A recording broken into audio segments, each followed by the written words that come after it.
The human foot is a marvelous anatomical structure. And like with most parts of the body, we don't give it a lot of thought until it starts to hurt or it doesn't function right. And then we're Googling or looking things up to try to learn as much as we can. The foot has 26 bones.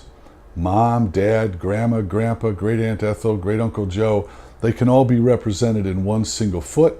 And believe it or not, as an example, your heel bone or calcaneus of your left foot could be from your mom. The calcaneus on your right foot could be from Grandma, Uncle Joe, or somebody else.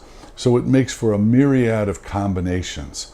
If you are fortunate enough to have a good set of 26 bones, I usually liken that to having the right 25 baseball players. You're the Chicago Cubs and you win the World Series. If you don't have the right players, you don't. So the patients who come in here usually don't have the perfect set of 26 bones. You can see as we look at this foot, the ankle is up here on top of the foot, 26 bones, 33 joints.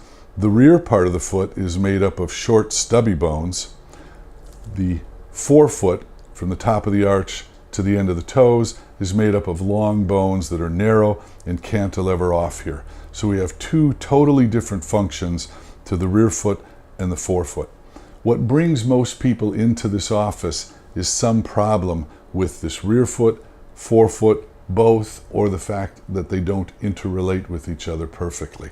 Then when you combine the ankle joint as being kind of a universal joint on top of that, I think you can understand that if things are not aligned properly and genetically you have not inherited the right bones that like to articulate with each other, perhaps a little range of motion is too excessive or too limited, that creates problems, and those problems are what bring you in here in pain. And we can address those problems either surgically or conservatively. And as I stated earlier, it's our philosophy to always educate the patient. You'll see this model in the office as well as photos, and we will walk you through what exactly is the pathological cause of the problem, what we can do conservatively to address it and turn off that cause, make your symptoms go away, and surgery will be discussed.